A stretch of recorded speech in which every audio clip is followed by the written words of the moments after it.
বাংলা সাহিত্যে চিত্রকলা এবং চলচ্চিত্র উচ্চ মাধ্যমিকের স্টুডেন্টরা তোমরা কিন্তু অনেক বেশি টেনশনে রয়েছো কোন জিনিসটি আমাদের পড়তে হবে, কোন জিনিসটি পরীক্ষায় আসবে। বলে দিই, বোর্ড থেকে মাধ্যমিক যে পর্ষদ রয়েছে সেখান থেকে পুরোপুরি তোমাদেরকে মোস্ট ইম্পর্টেন্ট 100% কমন টপিকগুলো দেওয়া হয়েছে, যেগুলো আমি নিজে রিসার্চ করে দেখেছি। এবিটিএ এবং প্রশ্নবিচিত্রাতে বারবার রিপিট করেছে, আর এগুলো পড়ে গেলেই কিন্তু তোমরা পরীক্ষা 100% কমন পেয়ে যাবে। চলো পরীক্ষার আগে এই লাস্ট মিনিট ভিডিওতে তোমরা বুঝে নাও যে সেই ইম্পর্টেন্ট টপিকগুলো কি কি। আর বলে রাখি, যারা যারা জানো না, চিত্রকলা এবং চলচ্চিত্র থেকে কোশ্চিন থাকবে একটি একটি, আর করতে হবে কিন্তু যে কোনো একটা। মানে হয় তুমি চিত্রকলা থেকে লিখতে পারো, অথবা তুমি লিখতে পারো চলচ্চিত্র থেকে। চলো দেখে নিই অ্যান্সার সমেত এখানে কি কি রয়েছে। আর পুরোপুরি তোমাদের জন্য ভিডিওটি ফ্রি থাকছে, যারা যারা পরীক্ষার আগে পড়তে চাইছো এখান থেকে তোমরা দেখে নিতে পারো। দেখো, প্রথমেই আছে অবনীন্দ্রনাথ ঠাকুরের অবদান বাঙালির চিত্রকলাতে। পুরোপুরি তোমাদেরকে ফ্রিতে দেওয়া হচ্ছে। আর যারা যারা সাজেশন ব্যাচে রয়েছো বা লেজেন্ডস ব্যাচে রয়েছো, তাদের জন্য কিন্তু পিডিএফ আমি অ্যাড করে দিয়েছি আমার অ্যাপের মধ্যে। নিচে ডেসক্রিপশনে লিঙ্ক দেওয়া আছে এসবিআই রেডটেক অ্যাপের। সেই তোমার দ্য লেজেন্ডস এবং এইচএস সাজেশন ব্যাচগুলোতে তোমাদের কিন্তু পিডিএফটি ফ্রিতে দিয়ে দিয়েছি। দেখো, বাঙালি চিত্রকলায় রবীন্দ্রনাথ ঠাকুরের অবদান, মাত্র এটা 5 নম্বরে আসবে, ঠিক আছে। আর এখানে তোমাদের পয়েন্ট পয়েন্ট করে লিখতে হবে। শেষের দিকে উপসংহার দিয়েছি। এরপরে আছে পট বলতে কি বোঝো, বাংলার লোকশিল্প হিসেবে পট শিল্পের সংক্ষিপ্ত পরিচয় দাও। 2+3 এভাবে ভেঙে ভেঙেও আসতে পারে। আমি আশা করছি হয়তো একবারেই আসবে 5 নম্বরে, অথবা 2+3 আসার চান্সেসটা খুবই কম। ওকে, বাঙালির চিত্রকলা চর্চায় যামিনী রায়ের অবদান আলোচনা করো। ইম্পর্টেন্ট রয়েছে, অবশ্যই ভালো মতো পড়ে যাবে। এরপরে নেক্সটে চলে আসি, বাঙালি চিত্রকলায় গগনেন্দ্রনাথ ঠাকুরের অবদান খুব ইম্পর্টেন্ট, অবশ্যই পড়ে যাবে। আগেরগুলো যেগুলো আমি স্কিপ করে গেছি ওগুলোও ইম্পর্টেন্ট ছিল, অবশ্যই পড়ে যাবে। এরপরে চলে আসি, ভাস্কর্য ও চিত্রকলায় রামকিঙ্কর বেইজের অবদান আলোচনা করো। আচ্ছা, এই যে টপিকগুলো তোমরা দেখছো এগুলো কিন্তু সব আমার কিন্তু নয়, বলে রাখি। এগুলো মডেল কোশ্চেন থেকে প্রশ্নগুলো আমি নিয়েছি, যেগুলো তোমাদের এইচএসএ 2026-এর জন্য মডেল কোশ্চেন দিয়েছে সেই পর্ষদ থেকে, উচ্চশিক্ষা পর্ষদ থেকে। আর এগুলো অ্যান্সার কিন্তু করিয়েছি আমরা আমাদের হাই প্রফেশনাল টিচার্সদের দ্বারা, যারা তাদেরকে আমি থ্যাংক ইউ জানাচ্ছি এই ভিডিওর মাধ্যমে আমাদেরকে এতটা হেল্প করার জন্য। আর এখানে তোমাদের সামনে ফ্রিতে আমাদের চ্যানেলের দ্বারা পুরোপুরি তুলে ধরেছি, তাদেরকে আমি থ্যাংক ইউ জানাতে চাই। এরপরে নেক্সটে চিত্রকলায়, বাংলার চিত্রকলা চর্চায় জোড়াসাঁকো ঠাকুরবাড়ির ভূমিকা আলোচনা করো। তোমাদের যদি আমার এই ভিডিওগুলি অবশ্যই ভালো লাগে তো অবশ্যই শেয়ার করে দিও অ্যান্ড কমেন্ট করে দিও। এরপরে তোমাদের কি চাই সেটার উপরে আমি ফ্রিতে ভিডিও নিয়ে আসবো। আর যারা যারা এই পিডিএফটি পেতে চাও অবশ্যই আমার সাজেশন ব্যাচ জয়েন করতে পারো। সেখানে কিন্তু প্রতিটি সাবজেক্টের সাজেশন আমি দিয়েছি, প্লাস মডেল কোশ্চেনগুলো বাংলা, ইংরেজি, ইতিহাস আর ভূগোলের সলভ করে দিয়েছি। বাঙালির চিত্রকলায় ইতিহাসে সুনয়নী দেবী এবং বিনোদ বিহারী মুখোপাধ্যায়ের অবদান লেখো। দুটো আলাদা আলাদা করে আছে, 2+3 করে দেখে নাও। এরপরে বিনোদ বিহারী মুখোপাধ্যায়ের 3 নম্বরের জন্য দেখে নাও। 3 নাম্বার মানে 3টা পয়েন্ট দিয়েছি, তারপর উপসংহার দিয়েছি। এরপরে ক্যালকাটা, এখানে ছিল যে বাঙালির শিল্প শিক্ষার ইতিহাসে একটি প্রবন্ধ লিখতে বলেছিল।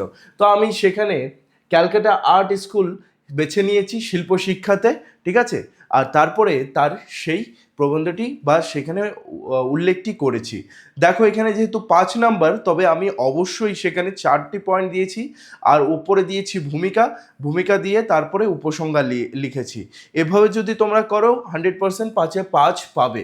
শুধুমাত্র প্রবন্ধ রূপে একবারে খাতা ভরে দিলে কিন্তু চলবে না, এটা তোমাকে পয়েন্ট পয়েন্ট করে লিখতে হবে। বাঙালির চিত্রকলা চর্চায় নন্দলাল বসুর অবদান আলোচনা করো। দেখে নাও, এটা ছিল আমাদের চিত্রকলা থেকে লাস্ট কোশ্চেন। এরপরে আসছে বাংলা চলচ্চিত্র। চলচ্চিত্রটা চিত্রকলার থেকে একটু বেশি সহজ হয়, একটু। তো তোমাদের যাদের যাদের ইচ্ছে আছে যে চলচ্চিত্র পড়ার, তোমরা পড়তে পারো, অবশ্যই এখান থেকে তোমরা কমন পাবে। আর যারা যারা ভাবছো স্যার যে কোনো একটা পড়লে হবে চিত্রকলা বা চলচ্চিত্র, আমি বলে রাখি সেটা একটু রিস্কি হয়ে যাবে, কিন্তু যদি সময় না থাকে তবে সেটাই ভালো হবে যে একটা পড়ে যাওয়া। ঠিক আছে, যদি সময় না থাকে। কিন্তু যদি তোমার পড়া রয়েছে অবশ্যই এগুলো ভালো মতো পড়ে নিও দুটোই, তাহলে তোমাদের 100% কমন আসার চান্সেসটা হয়ে যাবে। আর আমাদের সিলেবাসে যেহেতু রয়েছে অবশ্যই সেটাকে পড়তে হবে।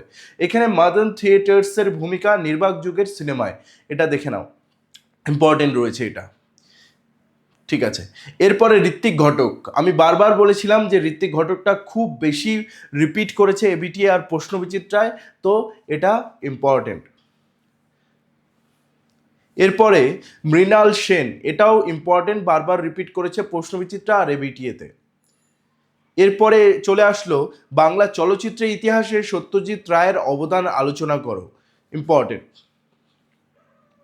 সত্যজিৎ রায় কিন্তু ইম্পর্টেন্ট, অবশ্যই পড়ে যাবে, অবশ্যই একদম, মানে কিছু পড়ো আর না পড়ো এটা পড়তেই হবে প্রথমে। তপন সিংহের অবদান চলচ্চিত্রের ইতিহাসে, চলচ্চিত্রগুলো তার যে ক্রিয়েশনসগুলো সেগুলোর নামগুলো পড়ে যাবে। তরুণ মজুমদার অবদান খুব ইম্পর্টেন্ট। বাংলা সিনেমায় ছোটদের ছবি সম্পর্কে আলোচনা করো, হীরক রাজার দেশে, গোপী গাইন, বাঘা বাইন, অবশ্যই পড়ে যাবে। বাংলা চলচ্চিত্রের ইতিহাসে নিউ থিয়েটার্সের ভূমিকা আলোচনা করো, ইম্পর্টেন্ট। এই যে নোটগুলি আছে পুরোপুরি কিন্তু মডেল সেটের অ্যান্সার, যেগুলো লাস্টের দিকে তোমাদের ইম্পর্টেন্ট দেওয়া আছে সাজেশন রূপে, অবশ্যই পড়ে যাবে। তথ্যচিত্র বলতে কি বোঝায়, বাংলা সিনেমার ধারা সম্পর্কে আলোচনা করো, পড়ে যাবে।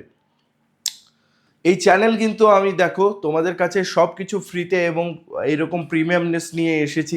আমার নোটগুলো কিন্তু অন্যান্য বই বা অন্যান্য সেই বলতে গেলে যারা নোট বানিয়েছো তাদের থেকে একটু ইজি হবে, একটু গোছানো হবে। বলতে গেলে আমি এই চ্যানেলটা সব থেকে ইজি ওয়েতে পড়ানোর জন্য বানিয়েছি।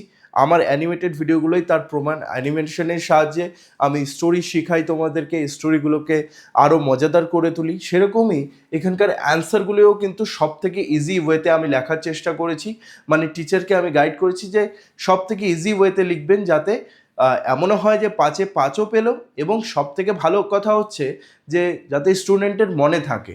20 শতকের 5-এর দশকে বাংলা সিনেমার তথ্যচিত্রের মধ্য দিয়ে যে সমৃদ্ধি ঘটেছে তা আলোচনা করো। আর এরপরে লাস্ট কোশ্চেন, সত্যজিৎ রায় পরিচালিত পথের পাঁচালী বাংলা সিনেমা ইতিহাসে এক মাইল ফলক বলে স্বীকৃত করা হয় কেন, খুব ইম্পর্টেন্ট। এটা লাস্ট কোশ্চেন ছিল।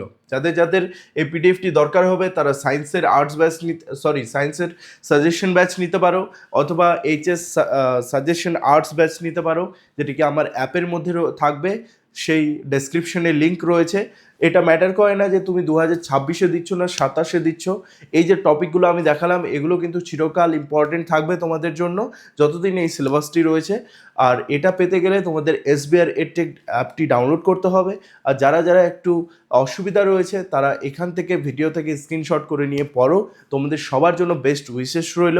আমি যতটা পারবো তোমাদেরকে ফ্রিলি এবং প্রিমিয়ামনেস নিয়ে পড়ানোর চেষ্টা করব। See you soon guys.